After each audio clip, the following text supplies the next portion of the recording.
이번 시간은 일상생활에서 쉽게 접할 수 있는 법률 사안들을 살펴보는 법률 이야기 시간입니다. 정준호 변호사와 이야기 나눠보겠습니다. 변호사님 반갑습니다. 반갑습니다. 정준호 변호사입니다. 오늘은 어떤 이야기를 준비하셨나요? 오늘은 아주 우리 서민 경제에 중요한 내용입니다. 네. 그 임대차 보증금에 관련된 얘기를 해드리겠는데요. 네. 보증금을 지키는 방법 중에 하나, 임차권 등기에 관련된 얘기를 해드리겠습니다. 임차권 등기에 대한 이야기. 조금 더 이제 말씀을 드리면요. 네. 지난주에도 제가 상담을 하나 있었는데 상담 내용이 이사를 가려는데 전 주인분이 이제 전세금을 제때 주지 않고 있다. 네. 어떻게 해야 되느냐? 그래서 급하게 대출을 받아가지고 이사갈 새 집에 전세금도 내시고 이자를 계속 갖고 있는데 여전히 전세금 회수가 안 돼서 답답하다, 불안하다 이렇게 말씀을 하시는데요. 네. 이렇게 불안해하시는 것이 새 집으로 이사를 가면 예전 집에 인정이 되었던 그 임대차 보호법상 대항력이라는 게 있는데요.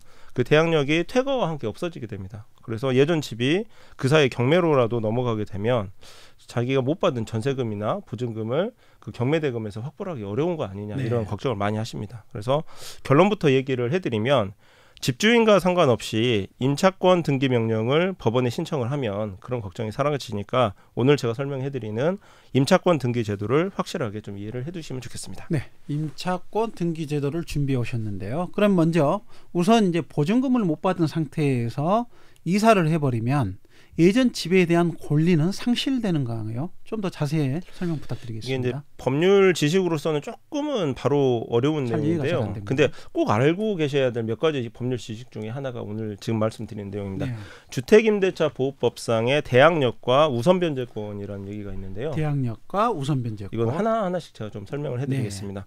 그 저희 법률 이제 문장 중에 매매는 임대차를 깨트린다라는 말이 있습니다. 매매는 임대차를 깨트린다. 임대차보다 건물 매매가 앞선다. 네. 소유권이 앞선다. 이런 뜻이죠. 네. 근데 주인이 바뀌면 전 주인과 맺은 임대차 계약은 새 집주인에게 효력이 없다라는 뜻입니다.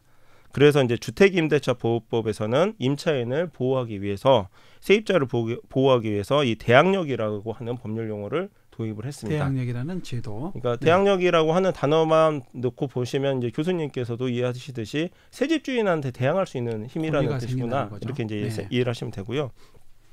전세권 등기를 안 하더라도 이제 동사무소에 전입 신고를 하고 집에서 실제로 이제 거주를 하기 시작을 하면 집주인이 바뀌더라도 세입자로서의 지위를 새 집주인에게도 주장할 수 있다는 것이 대항력입니다. 그러니까 전입 신고를 하고 실제로 거주하기 시작을 하면 생기는 것이 대항력이다. 전입 신고만 하면 대항력은 생기는 거고. 네. 근데 이제 이게 이제 이사에 문제가 생기니까 이게 그렇죠. 좀 이제 그 우선 변제권을 제가 이제 설명을 해드리겠는데요. 네. 이 대항력 요건, 전입 신고와 실제 거주라고 하는 대항력 요건에 더해서 전세 계약서에 확정일자를 받으면 그 확정일자보다 늦은 날짜로 설정이 되는 저당권이라든지 경매 신청권이라든지 이런 권리 등에 우선해서 배당을 먼저 받을 권리가 생깁니다. 이거를 우선 변제권이라고 생각합니다. 그래서 전입 신고를 하고 실제 거주를 하면 대항력도 생기고 우선 변제권도 생기는데 지금 문제는 이제 새로운 집으로 이사를 가는 과정에서 권리금을 못 받고 가는 전세금을 못 받는 문제. 맞습니다. 그 교수님이 제대로 지적을 해주셨는데요. 이 대항력과 우선 변제권은 아까도 말씀드린 것처럼 실제로 해당 주택에서 거주하고 있을 것을 요건으로 하고 있습니다. 네. 그래서 새 집으로 이사를 가버리고 전에 살던 집에서 퇴거를 해버리면은 예전 집에 대해서 인정이 되는 대항력과 우선 변제권은 상실하게 돼버리는 거죠. 그러면 이제 이사를 가버리면서 문제가 되는 경우들이 실제로 많나요? 예, 그래서 예전 집주인이 보증금을 제때 돌려주지 못하는 거는 아무래도 이제 예전 집주인에게 신용상의 문제가 있을 경우가 많은데요. 그렇죠. 몇 번 재촉을 하다가 이사 날짜가 정해져 있으니까 우선 새 집으로 이사를 가자라고 해서 이사를 갔는데 이사 가고 며칠이 지나서 바로 예전 집이 경매로 넘어가게 되는 경우가 주변에서 더러 있었습니다. 네. 특히 새 집으로 전입 신고도 안 해놓은 경우가 많이 있습니다.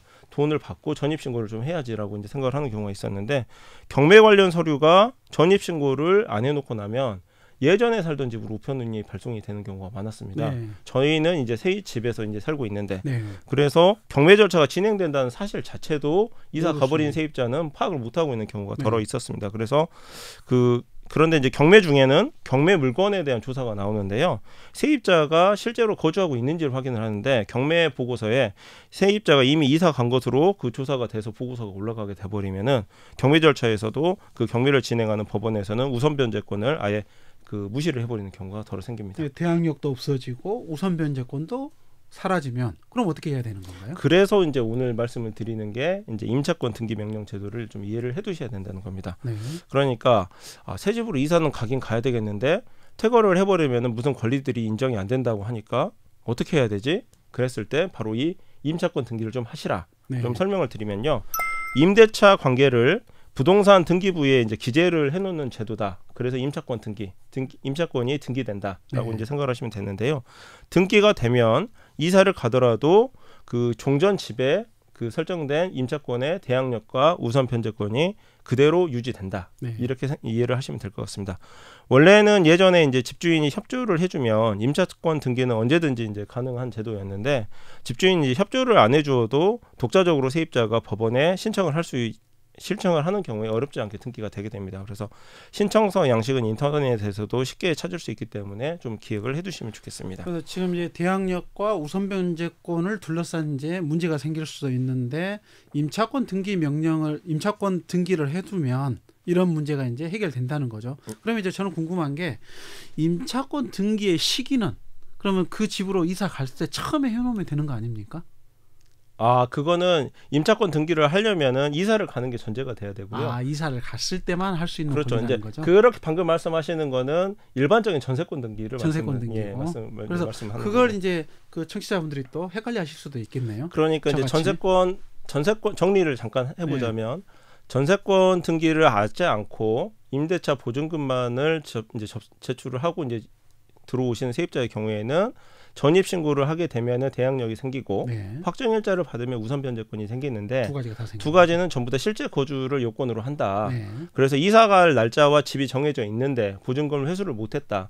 근데 퇴거를 하게 되면 대항력과 우선 변제권이 사라지게 되는데 어떻게 해야 되지?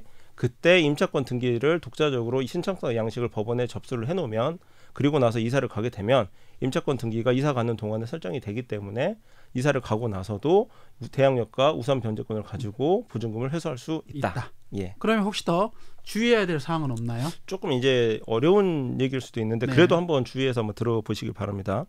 임차권 등기를 신청을 한다고 생각을 해보면 방금 말씀드린 것처럼 우선 새집 계약을 하고 그 다음에 임차권 등기를 신청을 하겠죠. 계약이 먼저입니다. 아무래도 이사 갈 집이 정해지는 게 먼저니까. 그리고 이사를 가면서 새집으로 전입 신고를 따로 해야 됩니다. 근데 보통 임차권 등기는 법원에다 신청을 하게 되지만 등기를 신청을 하고 실제 등기가 되는 데까지 시간이 좀 걸리잖아요. 보통 한 일주일 정도는 걸리게 되는데요. 그래서 임차권 등기가 실제로 경료되지 않았는데도 불구하고 새집으로 전입신고를 먼저 하는 경우가 더러 있습니다. 왜냐하면 새집에 대해서도 대항력과 우선 변제권을 빨리 취득하고 싶기 때문에 그렇습니다. 그런데 임차권 등기가 이제 완전히 경료되기 이전에 이렇게 이사를 가고 전입신고까지 해버리면 임차권 등기가 효력이 인정이 되지 않을 수도 있습니다. 그럼 이제 어떻게 해야 합니까? 그래서 이제 주택임대차보호법에서는 가족 중에 한 사람의 주민등록이 유지가 되고 있으면 대항력은 유지가 된다라고 보통 인정을 하고 있거든요. 그래서 저희가 이제 보통 어떻게 보면 머리를 좀 굴려봐서 생각을 한 게 위와 같은 경우에 가족 전부가 동시에 전입신고를 새집으로 하지 마시고 가족 일부의 주민등록을 임차권 등기가 완료될 때까지 종전 집에 남겨두는 방식으로 순차적으로 전입신고를 세대가 옮겨가는 방법을 택하면 안전하다. 오늘 순차적인 전입신고를 통해서 자기 권리를 지켜갈 수 있다. 그래서 한 가지만 더 이제 설명을 좀 해드리면 임차권 등기라는 게 그 종전 집에 있는 대항력과 우선 변제권을 이제 확보를 하는 시간이 필요한 제도지만 일주일이나 2주일의 기간이 다소 소요되기 때문에 전입신고를 전부 다 전 세대주가 새집으로 하게 되면 종전의 임차권 등기라는 부분이 인정이 되지 않는 동안에는 문제가 되기 때문에 그 보다 더 안전하게 그 설정하는 방법으로 세대원 중에 한 분을 종전 집에 남겨두고 4인 가족이라고 하면은 그 아버지와 뭐 자녀 2분만 먼저 새집으로 전입신고를 하고 그 다음에 그 어머니 같은 경우는 임차권 등기가 경료가 완료될 때까지 기다렸다가 그 다음에 이제 퇴거를 해서 새로 이제 그 새 집으로 전입신고를 하는 방법을 한번 좀 고민을 해보시라는 점을 알려드리고 싶습니다. 오늘은 이제 전세금을 안전하게 지키는 방법에 대해서 말씀해 주셨는데 이런 이제 갈등들이 실제 많이 발생하고 있습니까? 예, 진짜로 그 보면은 요새 이제 그 뉴스에서 보면 임대사업자를 많이 정부에서 좀 이렇게 장려를 했는데 네. 임대사업자 분들 중에는 가장 그 집주인들이 가장 많이 하는 변명 중에 하나가 임차인이 새 임차인이 정해지면은 그 사람한테 보증금을 받아서 돌려주겠다는 말을 많이 하잖아요. 네. 근데 임대사업자에서 뭐 집 임대가 뭐 4채나 5채를 가지고 이렇게 돌리시는 분들은 네. 굉장히 이런 경우가 많습니다. 그래서 새 임차인이 한 군데가 안 정해졌으니까 다른 군데에서 정해질 때까지 본인 돈으로 다시 꺼내놓지는 않기 때문에 이런 경우가 많이 있으니까 오늘 좀 대항력, 우선 변제권, 임차권 등기 어려운 얘기들이 많이 나왔는데 그래도 오늘 내용들은 그 유튜브로 다시 보기라도 한 번씩 하시면서 꼭 한번 숙지를 하시면 분명히 나중에 도움이 되실 부분이 좀 있을 겁니다. 네. 전세 계약 하시는 분들은 꼭 염두에 둬야 될 내용 같습니다. 변호사님 오늘 말씀 잘 들었습니다. 예, 감사합니다.